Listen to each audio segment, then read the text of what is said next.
أعوذ بالله من الشيطان الرجيم. بسم الله الرحمن الرحيم.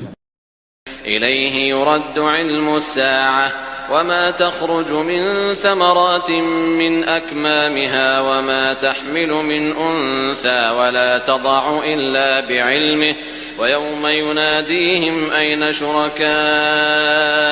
قالوا آذناك ما منا من شهيد وضل عنهم ما كانوا يدعون من قبل وظنوا ما لهم من محيص لا يسأم الإنسان من دعاء الخير وإن مسه الشر فيئوس قنوط ولئن أذقناه رحمة منا من بعد ضراء مسته ليقولن هذا لي وما أظن الساعة قائمة ولئن رجعت إلى ربي إن لي عنده للحسنى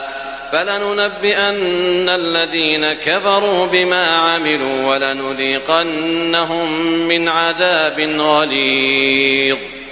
وإذا أنعمنا على الإنسان أعرض ونأى بجانبه وإذا مسه الشر فذو دعاء عريض قل أرأيتم إن كان من عند الله ثم كفرتم به من أضل ممن هو في شقاق بعيد سنريهم آياتنا في الآفاق وفي أنفسهم حتى يتبين لهم أنه الحق أولم يكف بربك أنه على كل شيء شهيد ألا إنهم في مرية من لقاء ربهم ألا إنه بكل شيء محيط. بسم الله الرحمن الرحيم. حميم عين سين قاف كذلك يوحي إليك وإلى الذين من قبلك الله العزيز الحكيم له ما في السماوات وما في الأرض وهو العلي العظيم تكاد السماوات يتفطرن من فوقهن والملائكة يسبحون بحمد ربهم ويستغفرون لمن في الأرض ألا إن الله هو الغفور الرحيم والذين اتخذوا من دونه أولياء الله حفيظ عليهم وما أنت عليهم بوكيل وكذلك أوحينا إليك قرآنا عربيا لتنذر أم القرى ومن حولها وتنذر يوم الجمع لا ريب فيه فريق في الجنة وفريق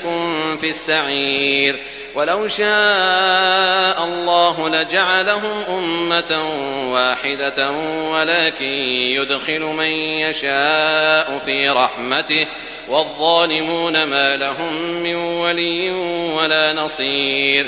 أم اتخذوا من دونه أولياء فالله هو الولي وهو يحيي الموتى وهو على كل شيء قدير وما اختلفتم فيه من شيء فحكمه إلى الله ذلكم الله ربي عليه توكلت وإليه أنيب فاطر السماوات والأرض جعل لكم من أنفسكم أزواجا ومن الأنعام أزواجا يذرأكم فيه ليس كمثله شيء وهو السميع البصير له مقاليد السماوات والأرض يبسط الرزق لمن يشاء ويقدر إنه بكل شيء عليم شرع لكم من الدين ما وصى به نوحا والذي أوحينا إليك وما وصينا به إبراهيم وموسى وعيسى أن أقيموا الدين ولا تتفرقوا فيه كبر على المشركين ما تدعوهم إليه الله يجتبي إليه من يشاء ويهدي إليه من ينيب وما تفرقوا إلا من بعد ما جاءهم العلم بغيا بينهم ولولا كلمة سبقت من ربك إلى أجل مسمى لقضي بينهم وإن الذين أورثوا الكتاب من بعدهم لفي شك منه مريب فلذلك فادع واستقم كما أمرت ولا تتبع أهواءهم وقل آمنت بما أنزل الله من كتاب وأمرت لأعدل بينكم الله ربنا وربكم لنا أعمالنا ولكم أعمالكم لا حجة بيننا وبينكم الله يجمع بيننا وإليه المصير والذين يحاجون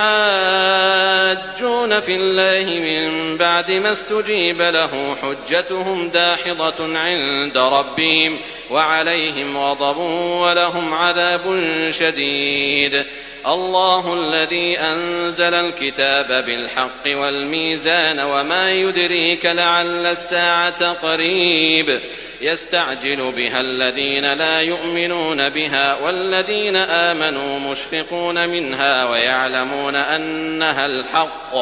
ألا إن الذين يمارون في الساعة لفي ضلال بعيد الله لطيف بعباده يرزق من يشاء وهو القوي العزيز من كان يريد حرث الآخرة نزد له في حرثه ومن كان يريد حرث الدنيا نؤته منها وما له في الآخرة من نصيب أم لهم شركاء شرعوا لهم من الدين ما لم يأذن به الله ولولا كلمة الفصل لقضي بينهم وإن الظالمين لهم عذاب أليم ترى الظالمين مشفقين مما كسبوا وهو واقع بهم والذين آمنوا وعملوا الصالحات في روضات الجنات لهم ما يشاءون عند ربهم ذلك هو الفضل الكبير ذلك الذي يبشر الله عباده الذين آمنوا وعملوا الصالحات قل لا أسألكم عليه أجرا إلا المودة في القربى ومن يقترف حسنة نزد له فيها حسنا إن الله غفور شكور أم يقولون افترى على الله كذبا فإن يشأ الله يختم على قلبك ويمحو الله الباطل ويحق الحق بكلماته إنه عليم بذات الصدور وهو الذي يقبل التوبة عن عباده ويعفو عن السيئات ويعلم ما تفعلون ويستجيب الذين آمنوا وعملوا الصالحات ويزيدهم من فضله والكافرون لهم عذاب شديد ولو بسط الله الرزق لعباده لبغوا في الأرض ولكن ينزل بقدر ما يشاء إنه بعباده خبير بصير وهو الذي ينزل الغيث من بعد ما قنطوا وينشر رحمته وهو الولي الحميد ومن آياته خلق السماوات والأرض وما بث فيهما من دابة وهو على جمعهم إذا يشاء قدير وما أصابكم من مصيبة فبما كسبت أيديكم ويعفو عن كثير وما أنتم بمعجزين في الأرض وما لكم من دون الله من ولي ولا نصير ومن آياته الجوار في البحر كالأعلام إن يشأ يسكن الريح فيظللن رواكد على ظهره إن في ذلك لآيات لكل صبار شكور أو يوبقهن بما كسبوا ويعفو عن كثير ويعلم الذين يجادلون في آياتنا ما لهم من محيص فما أوتيتم من شيء فمتاع الحياة الدنيا وما عند الله خير وأبقى للذين آمنوا وعلى ربهم يتوكلون والذين يجتنبون كبائر الإثم والفواحش وإذا ما غضبوا هم يغفرون والذين استجابوا لربهم وأقاموا الصلاة وأمرهم شورى بينهم ومما رزقناهم ينفقون والذين إذا أصابهم البغي هم ينتصرون وجزاء سيئة سيئة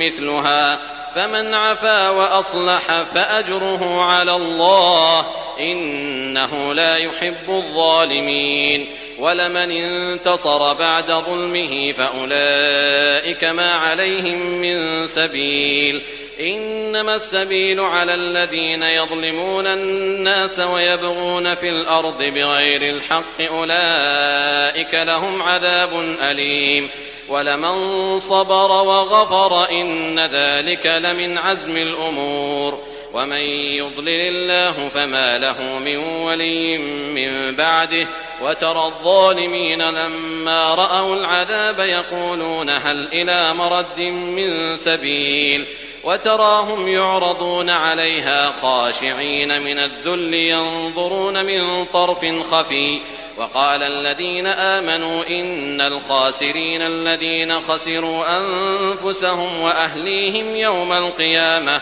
ألا إن الظالمين في عذاب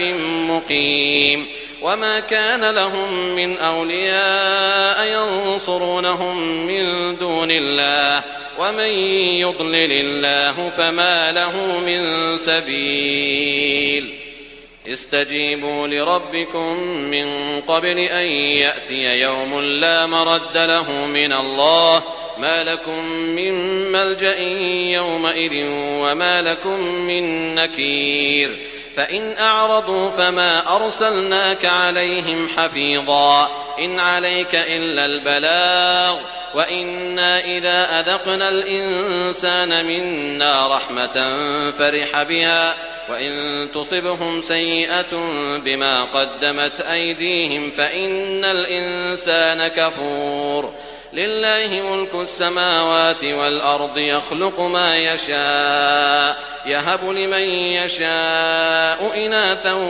ويهب لمن يشاء الذكور أو يزوجهم ذكرانا وإناثا ويجعل من يشاء عقيما إنه عليم قدير وما كان لبشر أن يكلمه الله إلا وحيا أو من وراء حجاب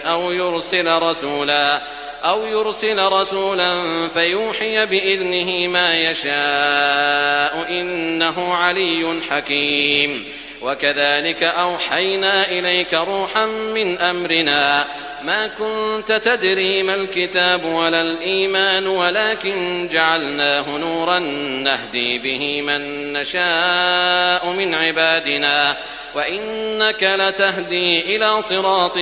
مستقيم صراط الله الذي له ما في السماوات وما في الأرض ألا إلى الله تصير الأمور بسم الله الرحمن الرحيم حميم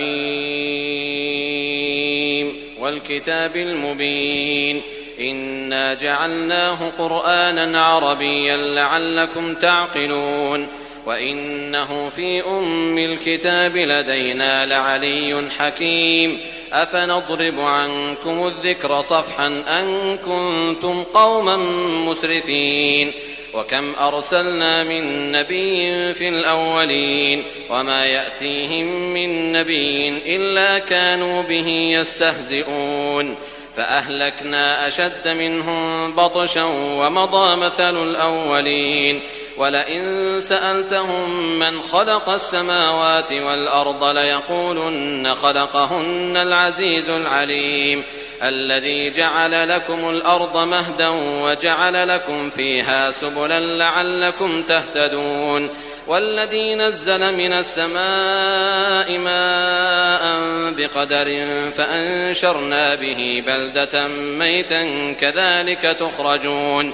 والذي خلق الأزواج كلها وجعل لكم من الفلك والأنعام ما تركبون لتستووا على ظهوره ثم تذكروا نعمة ربكم إذا استويتم عليه وتقولوا سبحان الذي سخر لنا هذا وما كنا له مقرنين وإنا إلى ربنا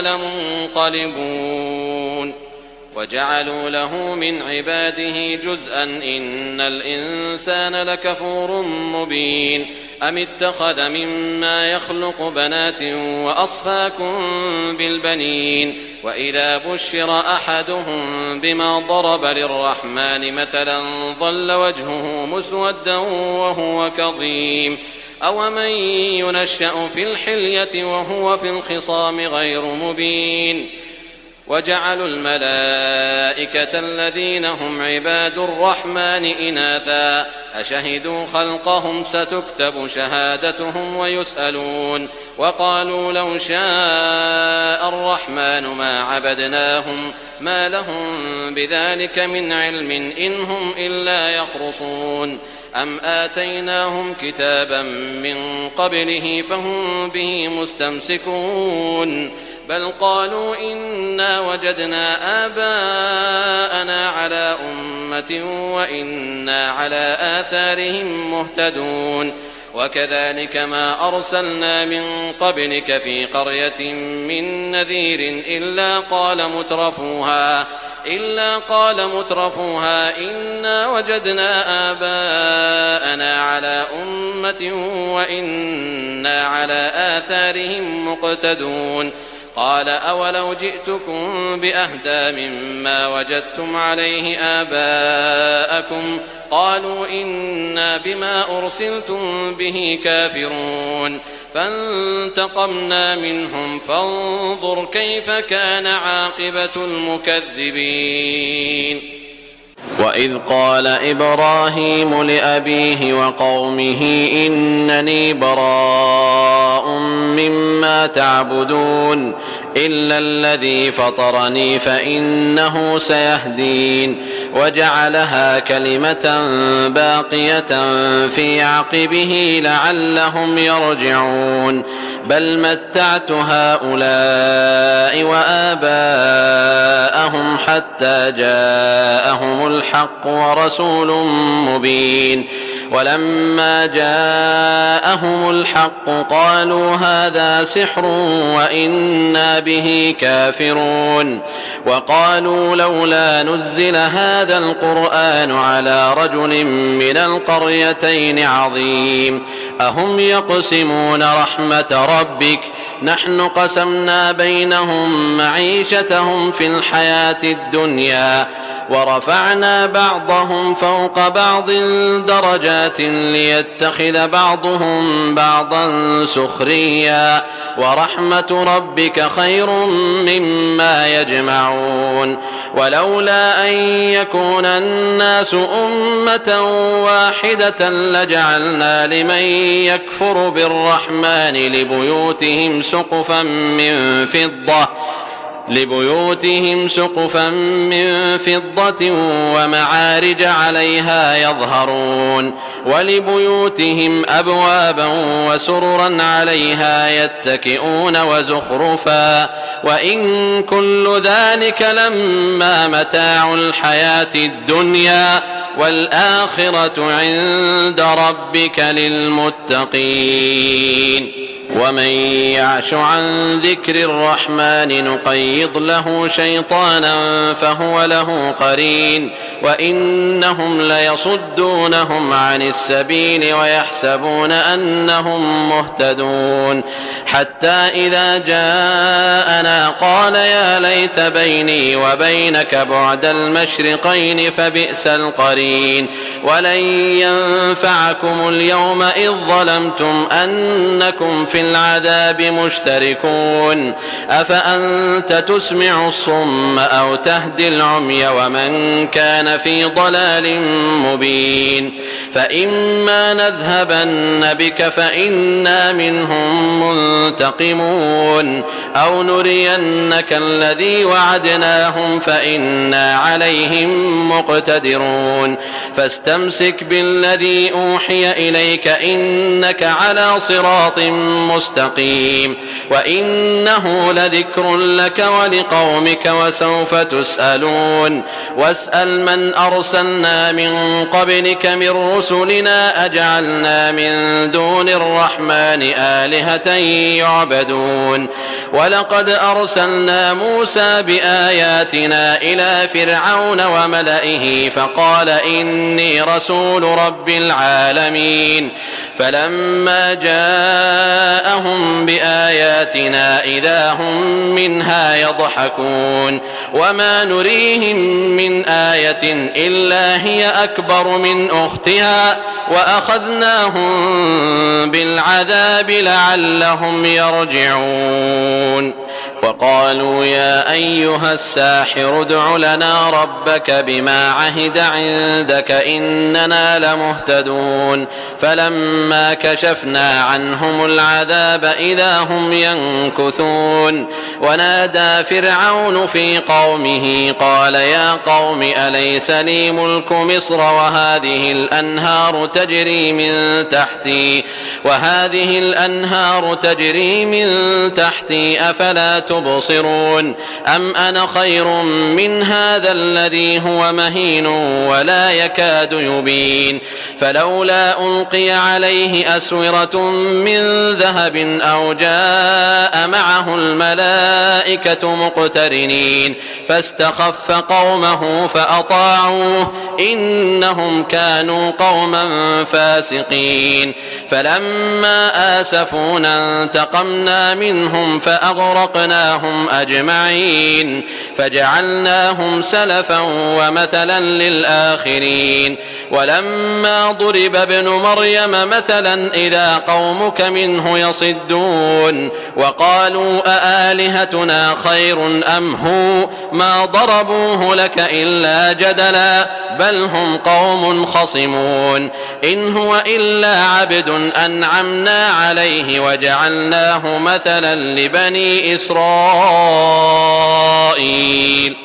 ولو نشاء لجعلنا منكم ملائكة في الأرض يخلفون وإنه لعلم للساعة فلا تمترن بها واتبعون هذا صراط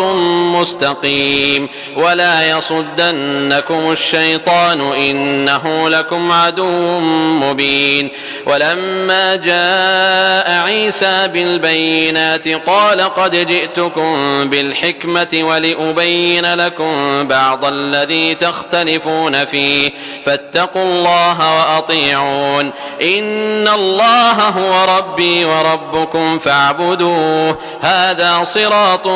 مستقيم فاختلف الأحزاب من بينهم فويل للذين ظلموا من عذاب يوم أليم هل ينظرون إلا الساعة أن تأتيهم بغتة وهم لا يشعرون الأخلاء يومئذ بعضهم لبعض عدو إلا المتقين يا عباد لا خوف عليكم اليوم ولا أنتم تحزنون الذين آمنوا بآياتنا وكانوا مسلمين ادخلوا الجنة أنتم وأزواجكم تحبرون يطاف عليهم بصحاف من ذهب وأكواب وفيها ما تشتهيه الأنفس وتلذ الأعين وأنتم فيها خالدون وتلك الجنة التي أورثتموها بما كنتم تعملون لكم فيها فاكهة كثيرة من منها تأكلون إن المجرمين في عذاب جهنم خالدون لا يفتر عنهم وهم فيه مبلسون وما ظلمناهم ولكن كانوا هم الظالمين ونادوا يا مالك ليقض علينا ربك قال إنكم ماكثون لقد جئناكم بالحق ولكن أكثركم للحق كارهون أم أبرموا أمرا فإنا مبرمون أم يحسبون أنا لا نسمع سرهم ونجواهم بلى ورسلنا لديهم يكتبون قل إن كان للرحمن ولد فأنا أول العابدين سبحان رب السماوات والأرض رب العرش عما يصفون فذرهم يخوضوا ويلعبوا حتى يلاقوا يومهم الذي يوعدون وهو الذي في السماء إله وفي الأرض إله وهو الحكيم العليم وتبارك الذي له ملك السماوات والأرض وما بينهما وعنده علم الساعة وإليه ترجعون ولا يملك الذين يدعون من دونه الشفاعة إلا من شهد بالحق وهم يعلمون ولئن سألتهم من خلقهم ليقولن الله فأنى يؤفكون وقيله يا رب إن هؤلاء قوم لا يؤمنون فاصفح عنهم وقل سلام فسوف يعلمون بسم الله الرحمن الرحيم حميم والكتاب المبين إنا أنزلناه في ليلة مباركة إنا كنا منذرين فيها يفرق كل أمر حكيم أمرا من عندنا إنا كنا مرسلين رحمة من ربك إنه هو السميع العليم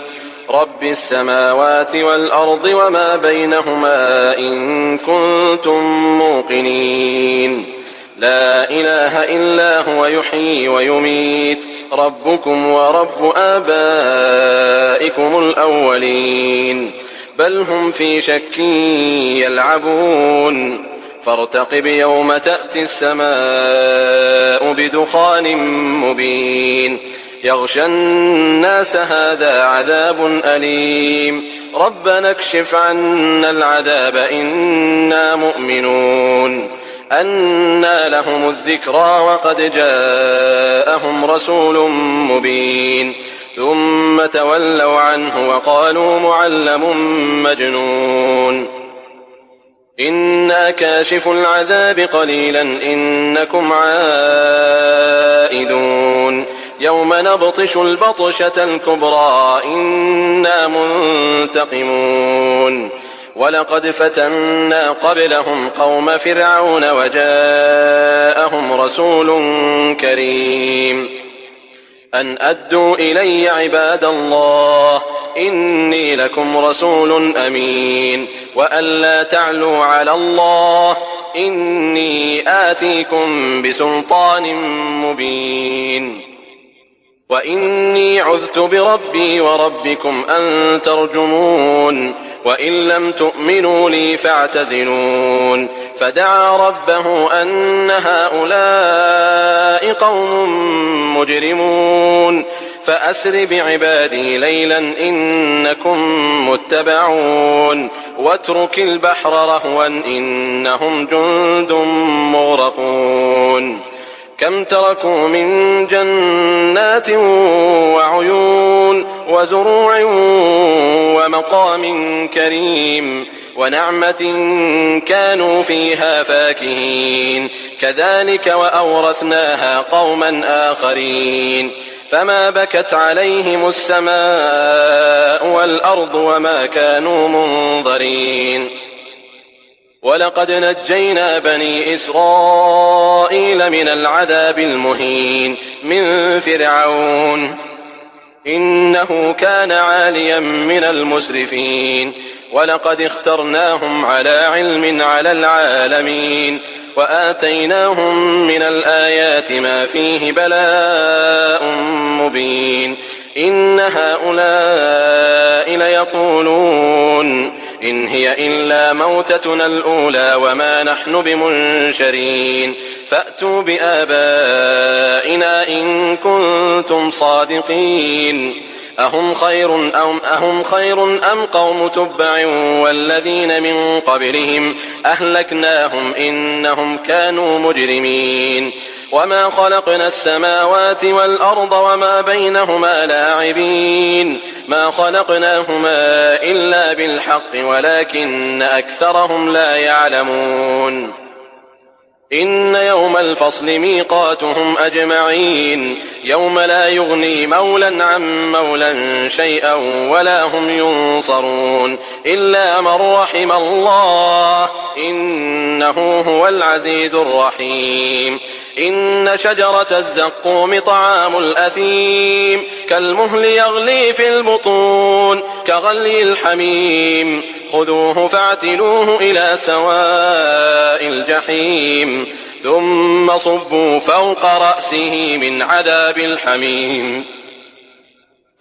صبوا فوق رأسه من عذاب الحميم ذق إنك أنت العزيز الكريم إن هذا ما كنتم به تمترون إن المتقين في مقام أمين في جنات وعيون يلبسون من سندس وإستبرق متقابلين كذلك وزوجناهم بحور عين يدعون فيها بكل فاكهة آمنين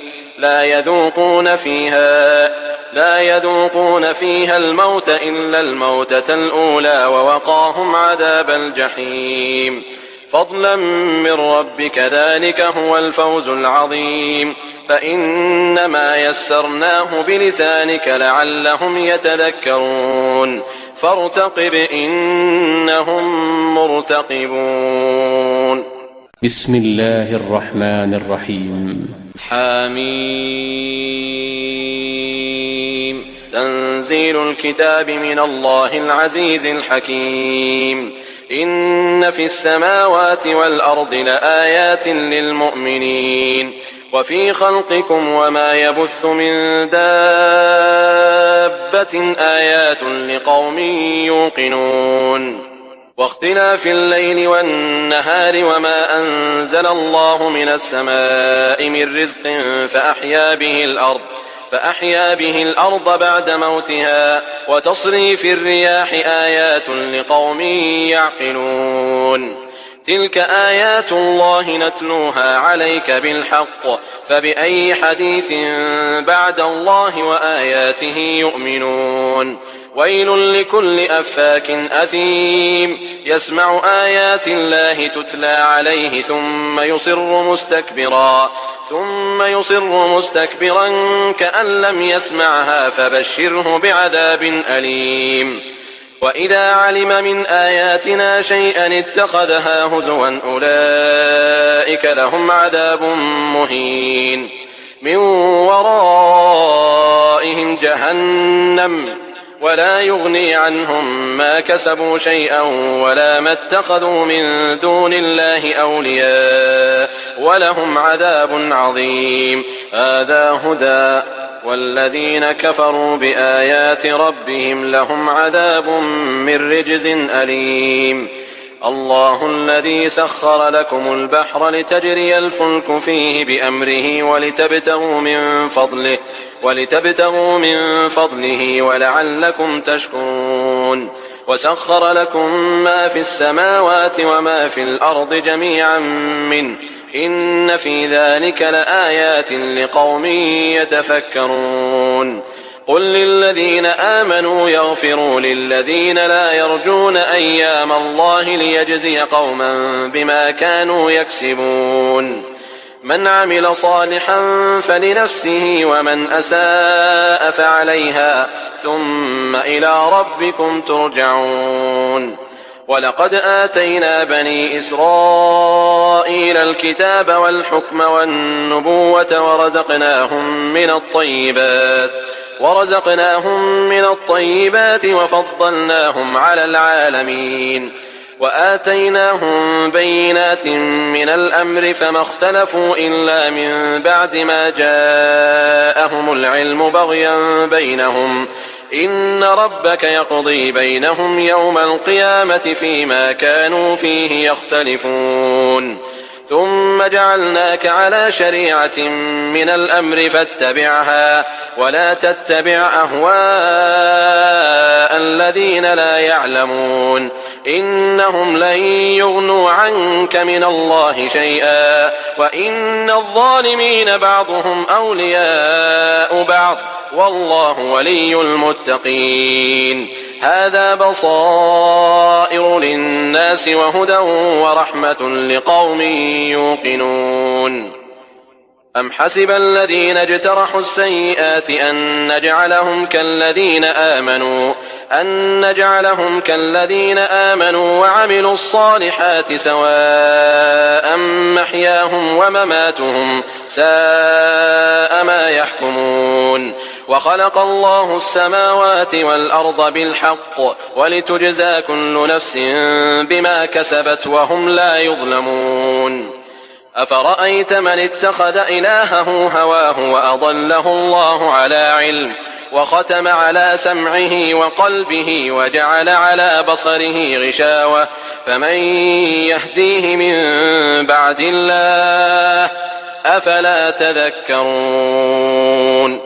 وقالوا ما هي إلا حياتنا الدنيا نموت ونحيا وما يهلكنا إلا الدهر وما لهم بذلك من علم إن هم إلا يظنون وإذا تتلى عليهم آياتنا بينات ما كان حجتهم إلا أن قالوا ائتوا بآبائنا إن كنتم صادقين قل الله يحييكم ثم يميتكم ثم يجمعكم إلى يوم القيامة لا ريب فيه ولكن أكثر الناس لا يعلمون ولله ملك السماوات والأرض ويوم تقوم الساعة يومئذ يخسر المبطلون وترى كل أمة جاثية كل أمة تدعى إلى كتابها اليوم تجزون ما كنتم تعملون هذا كتابنا ينطق عليكم بالحق إنا كنا نستنسخ ما كنتم تعملون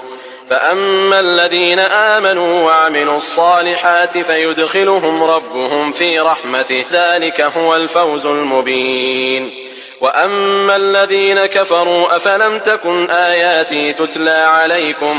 أفلم تكن آياتي تتلى عليكم فاستكبرتم وكنتم قوما مجرمين وإذا قيل إن وعد الله حق والساعة لا ريب فيها قلتم ما ندري ما الساعة إن نظن إلا ظنا وما نحن بمستيقنين وبدا لهم سيئات ما عملوا وحاق بهم ما كانوا به يستهزئون وقيل اليوم ننساكم كما نسيتم لقاء يومكم هذا ومأواكم النار وما لكم من ناصرين ذلكم بأنكم اتخذتم آيات الله هزوا وغرتكم الحياة الدنيا فاليوم لا يخرجون منها ولا هم يستعتبون فلله الحمد رب السماوات ورب الأرض رب العالمين وله الكبرياء في السماوات والأرض وهو العزيز الحكيم